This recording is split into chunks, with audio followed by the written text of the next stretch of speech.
All right, good people, we are back at it. This is 5th grade fractions. We're going to go ahead and divide fractions. I advise you to have your child read this at the top to you. Of course, you can read it back to them. You know, tell your child to explain each one. But these here are the steps that you do when dividing fractions, okay? So keep, change, flip. Now, you may have heard your child say that. Maybe they learned that mnemonic device when they were sitting before their teacher, their 5th grade math teacher. Keep, change, flip.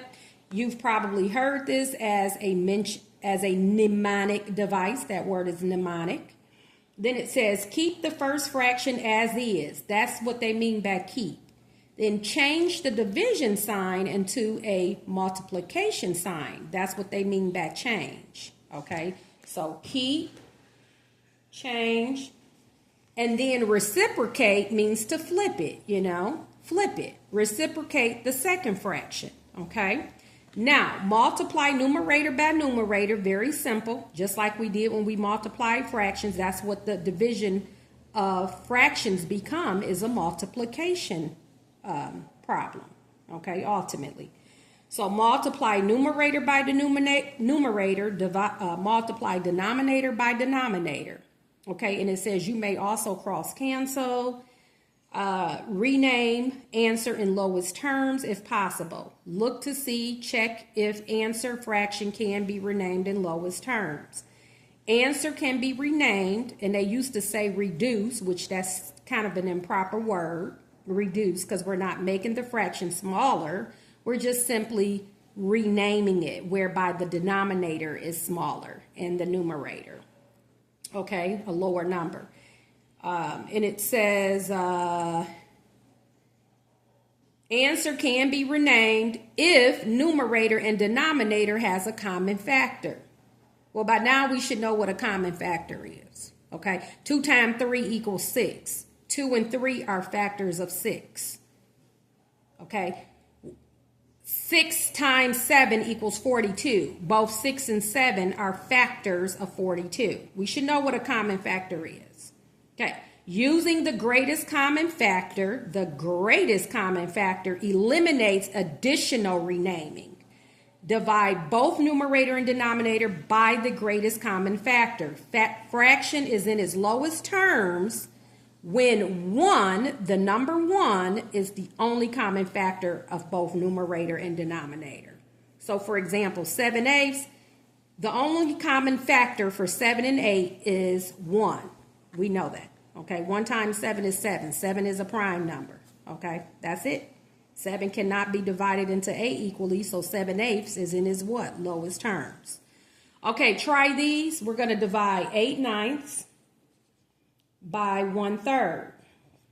Okay, so we're going to keep, and it tells you right here with this template, keep the first fraction the same, change the division sign into a multiplication sign, and then we're going to take the numerator, make it the denominator make it numerator. We're just flipping that second fraction, okay?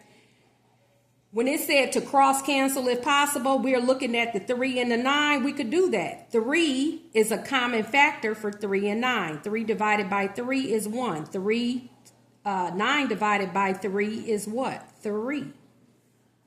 So in essence, 1/3 is the same thing as 3/9. I just renamed it. Make sure you put the 1 and the 3 in the right place. I mean, we divided basically both by what? 3. 3 is your what? Common factor. So that's what we did there. Okay? All right. I'm not going to review that too much right now. Now, 8 times 1 is 8. And then 3 times 1 is 3. Well, here we have what we call an improper fraction. But that's, you know, again, an improper term. This is just a fraction whereby we're going to rename it where it's going to become a mixed number. Remember, a mixed number is a whole number.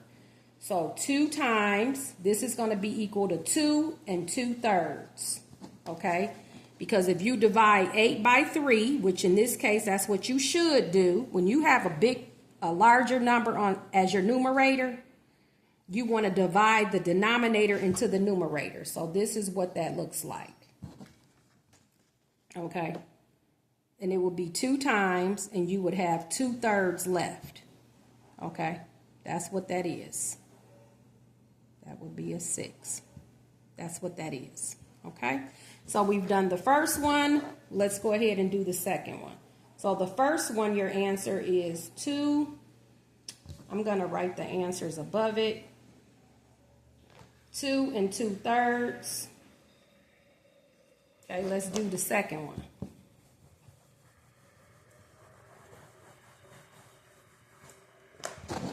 All right, we have 7/8 divided by 1/4.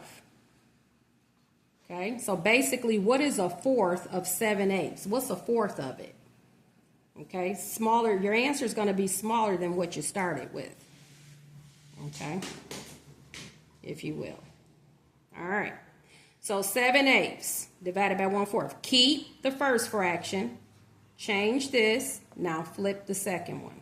So this is our real problem that we're working with right here. Again, we can cross cancel. That 4 divided by 4 is 1. 8 divided by 4 is 2. 4 was your greatest common factor for 4 and 8. 7 times 1 is 7. 2 times 1 is 2. Again, we have what we call a fraction whereby we want to change it into a mixed number. So we're going to divide 2 into 7. We get 3 times. So that's a big 3. So equal to 3. And how many halves would you have left over, if you will? You're going to have 1 left over. So your answer is 3 1/2. 3 1/2. Okay, let's do the next one. You've got 11/16 divided by 2/9. So we're going to keep the first fraction, 11/16. We're going to multiply instead of divide. That's the changing the sign. Keep, change. Then flip the last fraction. 9/2. Okay? We keep, change, flip. And it tells you to. Okay? All right. Now, can I cross cancel with anything, or no, I can't? So let's go ahead and multiply. This is going to be 99 over, I multiply 11 times 9, which is 99, over what's 16 times 2? That would be 32. Okay, so what I'll do is go ahead and divide the 32 into the 99, because that's what you would do. So you're going to divide 32. You can get your dry erase board or the back of another template. 32 divided into 99. That would be 3 times 90. Yeah, we could do it 3 times. And then that'll be 96. Subtract, you get 3 left over. So we're going to have a big 3 with 3 over 32 left over. That's how that would look. So a big 3 with 3 over 32 left over. Okay. All right. The next one is, and again, you need your math box binder for this. If you haven't ordered yours yet, check it out. Go to our website, makingmathcount.org. Remember, this is a nonprofit, and every purchase does help with the mission and the outreach. Okay, we have 9/12 divided by 1/3. Okay, so ultimately keep the same, keep the first fraction the same, multiply 3 over 1. Yes, we can cross cancel. We can divide the 3 and the 12 by 3. 1 time, 4 times. Our answer is 9/4. We don't leave it in that fashion. We're going to divide 4 into 9. It will be 2 times. That's a big 2, a whole number 2. And our fraction will be 1/4. Okay? So our answer for letter D is 2 1/4. Okay? Lastly, 4/5 divided by 3. And then parents, when your child comes home with their division of fractions worksheet, you can be able to help them, help him or her, or maybe they can show you. But at any rate, this is the way you do it. So we've got 4/5 divided by 3/1. Well, when you don't have a fraction and it's a whole number, just simply put a 1 as its denominator. I will repeat, we have a whole number 3. That's the same thing as 3/1.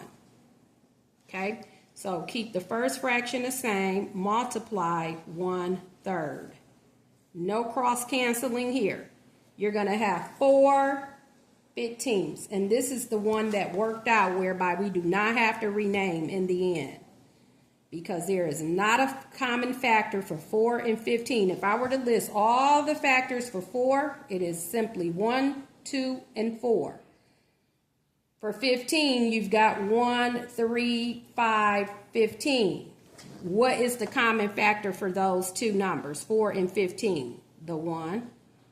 And remember up here it reads, fraction is in its lowest terms when 1, in this case, is the only common factor. All right, good people, making math count. That was dividing fractions, 5th grade. Don't forget to check out our website, purchase your math box for your child's appropriate grade level. They're $60 and you get all the work, all the videos that you're watching for free, and the work is carefully prepared. The worksheets and the template. Making math count.